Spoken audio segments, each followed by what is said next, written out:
What's up guys, Houndish here, and today it's time to talk about the March 27th update. So this is the update, of course, that a lot of people slated as the make or break moment for Destiny 2. And whether you believe that statement or not, one thing is for sure, and that's that a lot of weight has certainly been put on this update in terms of expectation. So we can pose the question, did the update save Destiny 2? Well, kind of, but kind of not. I feel like this update does more to kind of break Destiny 2's fall, you know what I mean? A lot of stuff has been brought in, we've got quite a lot of change in certain areas that really needed it. A lifeline is attached, but you still gotta climb out of the well, right? That's kind of where I'm at with it. That may sound negative, but I don't think that is a negative thing at this point in the game. We've wanted to see change for a long time. I think this is the beginning of a positive road forward for this game. So let's talk about it. There are a bunch of elements that came in this update. Of course, we've got the Sandbox, which affects PvE. It affects PvP as well. There's a lot of individual PvP changes and some additions that influence the way the Crucible plays out. There is the introduction of Nightfall specific rewards. So let's start out with the Sandbox side of things. Whether you're in PvE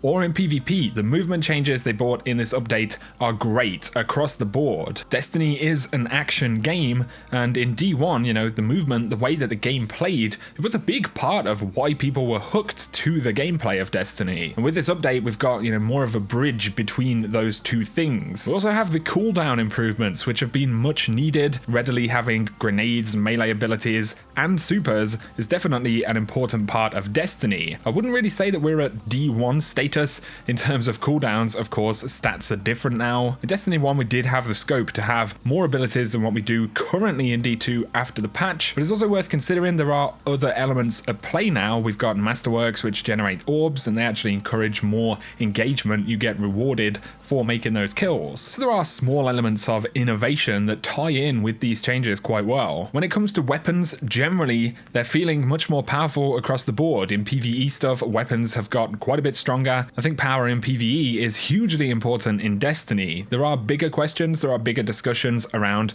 weapon slots, heavy ammo, and they're going to need more work. But I personally think the Sandbox of Destiny 2 is in the best state that it has ever been, and it is noticeably more enjoyable, in my opinion, than what it was, you know, over the past couple of months, especially after becoming stale without Sandbox changes. I do want to go a little bit more into weapons and the Crucible briefly. It's so good that we finally have, even if it's only going to be really for a short while, a little bit more variety in Destiny PvP. Quite frankly, Destiny 2's PvP leading up to the March update was allowed to just completely go stale, and we finally have some level of change. We've got more lethality in the Crucible in general because there are more abilities. There's also more heavy ammo, but hand cannons, you know, I think they're feeling really nice on the consoles compared to how they've felt since the launch of D2. Also, pulse rifles have received some much needed love. I still think there is some work to do in some instances, you know, looking at range and accuracy at certain ranges, but generally speaking, pulse rifles are way better than what they were previously. We also have things like the Vigilance Wing,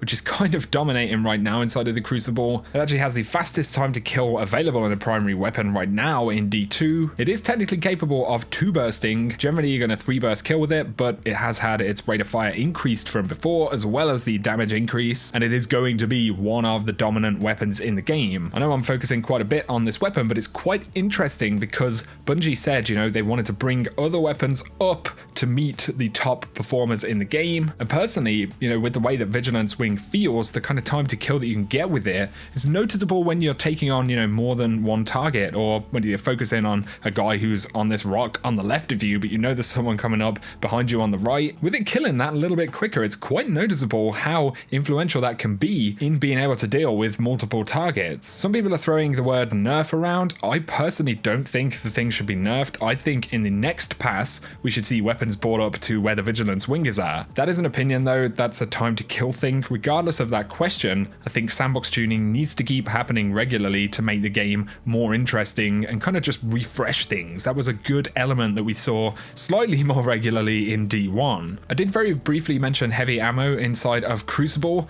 Generally, I think it's in a better spot right now. We're seeing more shotguns, more snipers, and fusion rifles. Those weapons are absolutely that bit more accessible at this point in time. You do still see people using rockets quite a bit. Personal opinions about the slot system aside, I think there were benefits to having special and heavy separated in PvP as well as PvE. In the PvP side of things, I think there were even more benefits to having separation where you knew players were going to have special, or you knew that this is the heavy round, this is the moment that heavy is going to spawn into the game. The gameplay is going to change for the next couple of minutes. It had a different flow to it. We haven't quite got there by just having plenty of heavy on the ground, but I do believe it is a vast improvement. I'll briefly touch on things like Rumble. So Rumble, we've seen a lot of mixed feedback about this one. Of course, Bungie bumped it up to 8 players.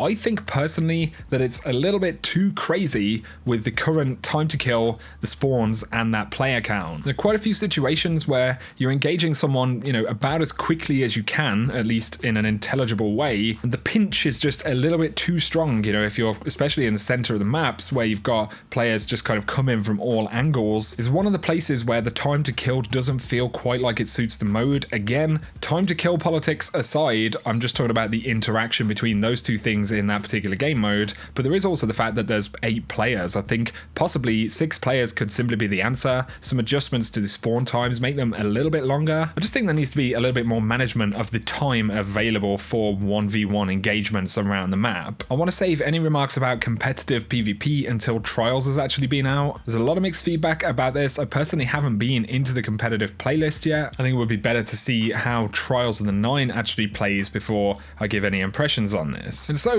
another big element that has come into the game, which a lot of people anticipated, is the introduction of Nightfall Strike specific loot. So I'm going to try and be spoiler free here where I can. I won't talk about things that haven't been revealed or showed off yet, but we do know there are cosmetic items, exotic ghosts, ships, sparrows, things like that, as well as weapons. A lot of people hoped that we would see a weapon per strike, and unfortunately that isn't the case. There's actually a mix. Now for the weapons that are actually available, interestingly, they are kind of more themed around the location or characters involved in strikes than they are necessarily themed around enemies, in the sense of we're not holding Brachion's arm firing a void trace rifle or flamethrower or anything like that. There's a certain amount of modesty to these pieces of loot. I think to a degree it does revolve around, the number of items that are actually available. I can completely understand that players want more. That makes sense. We always want more. It's possible that this is stuff that Bungie want to flesh out in the next DLC. I think we do need to see strike-specific loot across the board, not just in Nightfalls, but we need rewards for the strikes, armor pieces, weapons that you can get by running heroics. That's an element that's missing from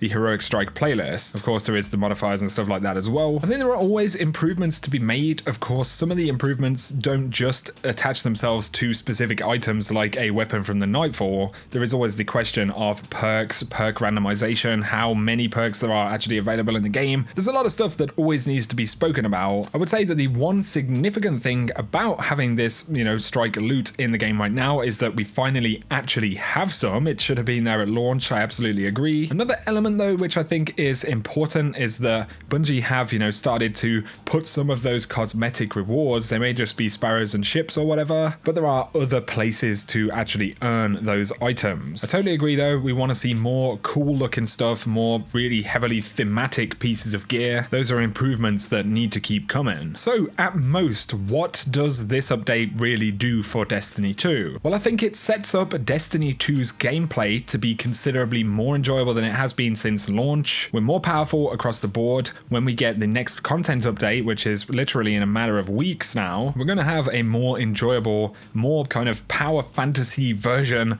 of Destiny 2 while we go through this new content. The PvP side of the game absolutely needed love. I think it still needs work. We're still going to need progression systems as well. We're going to be getting ranked play and things like that. I think Sandbox tuning needs to happen on a more regular basis. Weapon slots and time to kill are still totally on the table. They need to continue to be looked at and considered. But I honestly believe Destiny's PvP right now, especially in quick play, is the most fun that it has been since the game released. Bungie know that players expect more when it comes to DLC releases and things like that. And considering everything that we've got in the game right now, it's worth pointing out the the DLC, which is coming in just over a month from now, is something that we basically know nothing about. We don't know what the elements are. We don't know what other quality of life changes might be attached to that DLC in terms of improving gear in the game. We don't know what activities might be there. So there are a lot of questions which remain about Destiny 2's future. But like I said, I feel like this is the net that caught Destiny 2 during its fall, and there is an opportunity now for us to continue on a much more positive path forward in this game. But those are just my thoughts on this update, guys. You'll have to let me know what you think down in the comment section. If you have enjoyed the video though, a like is appreciated below. If you're new to the channel and you want to see more Destiny 2 content going forward, feel free to hit that subscribe button. But for now, I hope you guys have an awesome day.